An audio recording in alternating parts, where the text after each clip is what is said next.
Hello, and welcome back to the podcast where you are invited for lighthearted conversations about things that matter as you seek to live your most meaningful, beautiful, and joyful life. I'm your host, Dr. Edie Wadsworth, and I hope you enjoy your stay here at the House of Joy. Hi, dear ones. Welcome back to the podcast. This is episode number 218. We are talking about energy today. Are you struggling with kind of the blahs, with a little bit of a low energy level or a lot of bit of a low energy level? Today, we are going to talk about this because I want to show you the 4 surprising things that are draining your energy, the 4 surprising things that are stealing your oomph every day, and how you can start correcting those and showing up as your most engaged self. So, welcome back to House of Joy, you guys. It's Monday. I'm so happy to be here. It is gorgeous weather outside. You guys, is it 5 days away from UT football? I think we're 5 days away from the first UT football game. I cannot wait. The other thing, such amazing fun that is happening this weekend is it's Emmy's. We're having an engagement party for Emmy. So I can't wait for that. But I have to tell you a funny story first. Stevie and I had kind of a low-key weekend at home. We don't get a ton of those anymore. So it was so much fun with our Tommy boy. And so we get out on the boat and we're going to do our, normal weekend lake activities, some wake surfing. And Stevie goes, "Come here, I got to show you this." So he starts showing me a video, y'all. The video he's showing me is of wake surfing tricks. And his idea is that now, since we sort of have the hang of it, we're going to use Tom's skimboard, which means it has little bitty fins on the bottom, but that means when it's on top of the water, it feels very unstable. And he wants us to use Tom's skimboard so we can start practicing our wake surfing tricks. Now, good thing that I let him go first, because I was so proud of him though.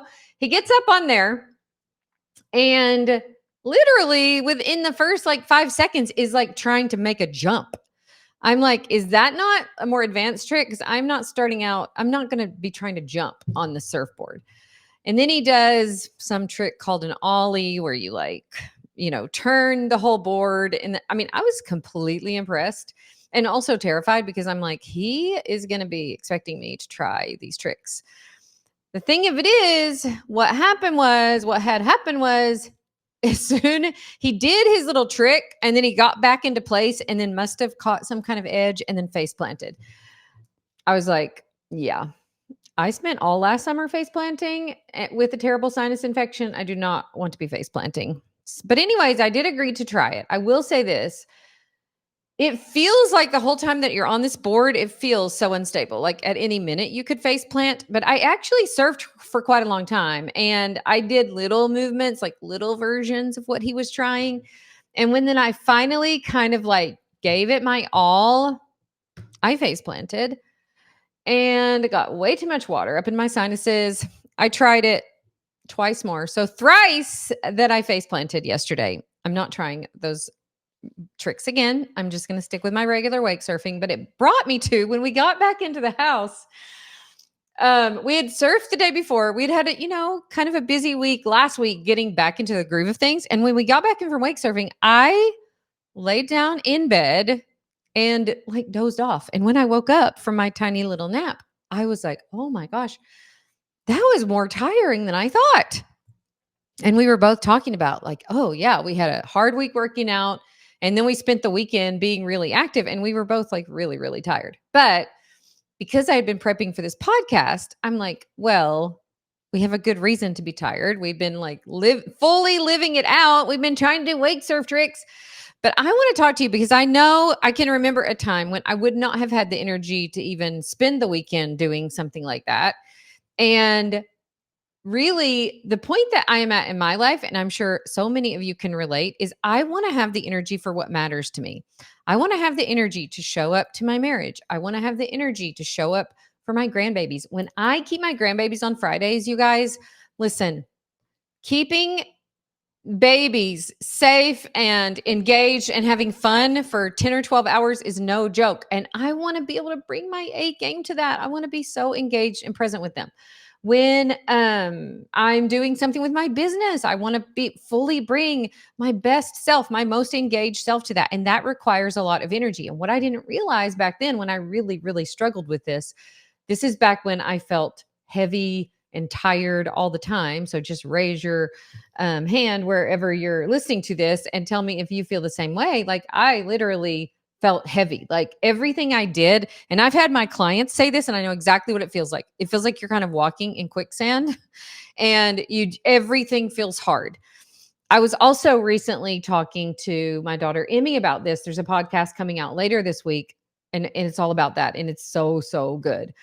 So I want to talk about what I figured out for me were the main energy sucks in my life, what was really stealing my energy, what was really stealing my joy, so that I could learn how to create the kind of days that I wanted to, so that I could learn how to create energy for what I really wanted to create energy for, and realize that it was something that I was creating. Because I can tell you that back when I was struggling with this, it didn't feel like what I was creating. It felt like everything was happening to me, and I was just doing the best that I could to kind of stay above water.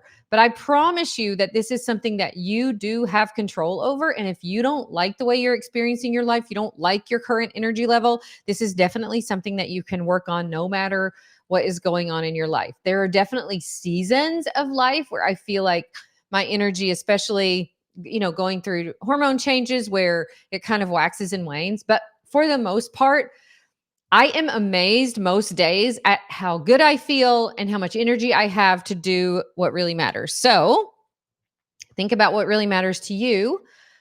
I love getting up every morning and going to the gym. Today, as soon as I got to the gym, I went for a mile walk. I did the workout, and then I went for a mile run. I love being able to start my day like that. And I feel like it's such a way that I can invest in myself and give myself energy for the day.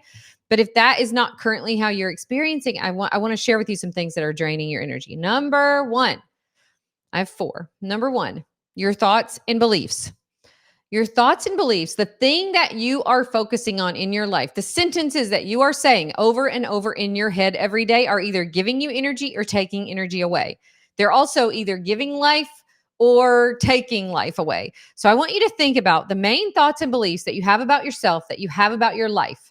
Are they thoughts that motivate you, that give you energy, that make you want to do the things you said you wanted to do? Because this is so powerful. When I was talking to Emmy about this last week, we had such a great talk about it, because she had these thoughts in her head that I remember having for years. And they really were draining my energy. They were draining my ability to really show up the way I wanted to. So I want you to ask yourself if that's happening for you. Do you say things to yourself over and over like, I feel lost in this stage of life. I really don't have any purpose in this stage of life. I feel like I don't know who I am. I'm never going to get healthy again. My best days are behind me.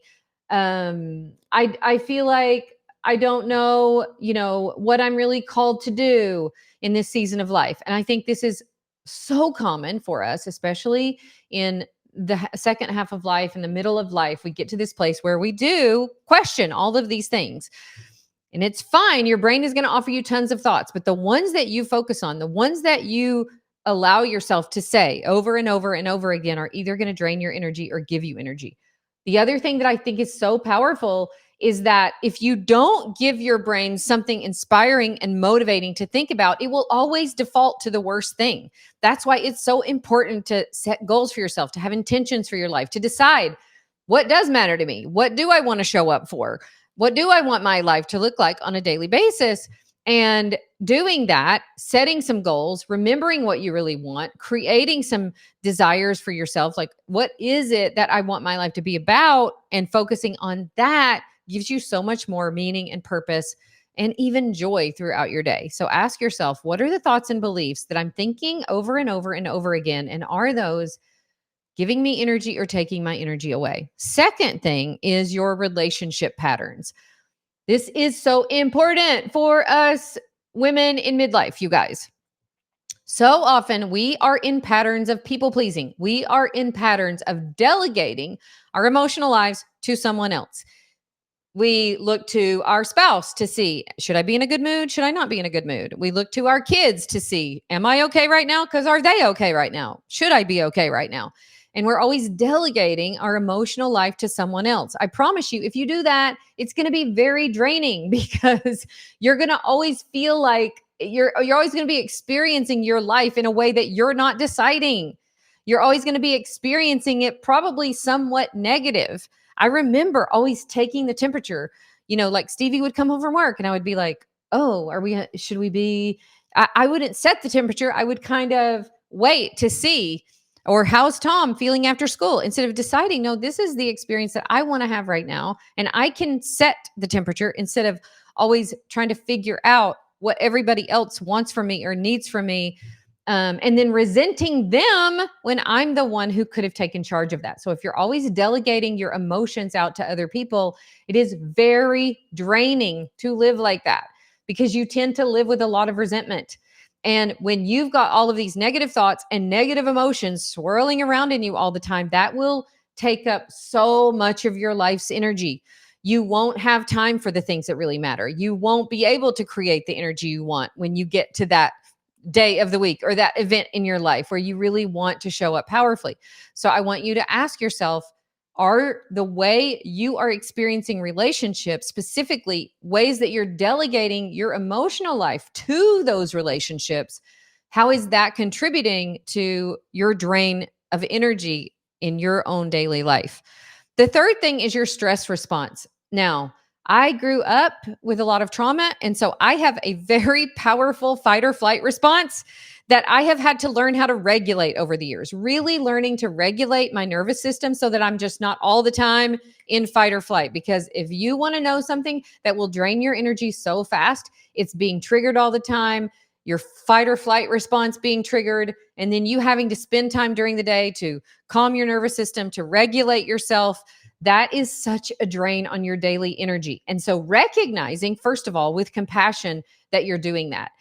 I remember when I first was like, oh, it's actually not what these other people are doing. It's a response that I have trained myself to because that is the way I grew up, and that is the response that at the time kept me safe. And I just have this outdated way of responding to life, and I don't want to do that anymore. And it took me a while to go, to recognize, my body, that's interesting. My body just kind of went into fight or flight because somebody said something mean to me on the internet.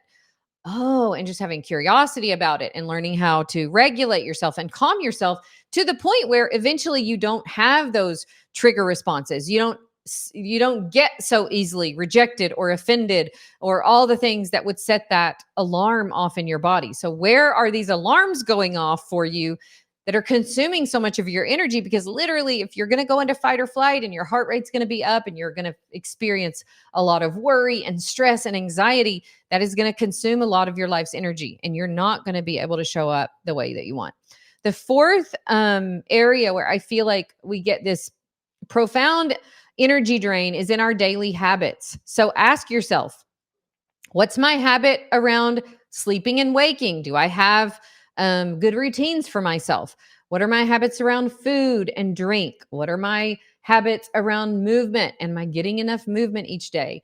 Am I getting the nutrition that I need? Am I giving my body what it needs so that it can create energy? Like there's so much of it, you guys, that's purely physical, that you have to consume what you need. You have to avoid things that are going to take your energy, all the processed food that, we're often addicted to. And then just the patterns of the way you live your life. Are your daily habits nourishing to you? Do they bring you energy? Do they help you show up to your life the way you want? And as you start to address these four areas, what I have seen in my own life is that it frees up so much energy that I was consuming with this, these negative thought patterns, these negative emotional patterns, this stress response that was just being activated all the time. And then these habits that I had that were really stealing my precious life's energy. It's not so much, life is short, but listen, when you think about the energy that it takes to really be present and pay attention to what you want to pay attention to in a day, it's a finite thing.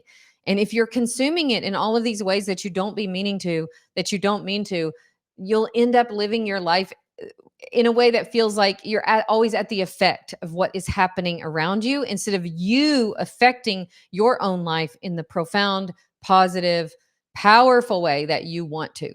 So, as you start to work on these, you will be able to show up to your life in such a big way. You will be able to end each day feeling like I lived with so much meaning and so much purpose.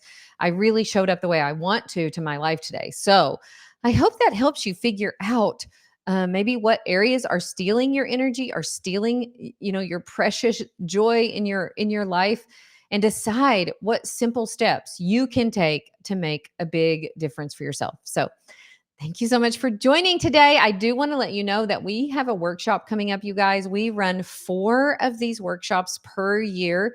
This next one is called Design Your Life, Live Your Purpose. I cannot wait for you to find out about it. We have I think the announcement will be made this Wednesday for the people who want to join us early. But I can't wait. It's at the end of September. We're going to go over all of the things that really will help you show up to your life in the most powerful way so that you can literally live your purpose. Okay, I'll see you next time. Bye for now.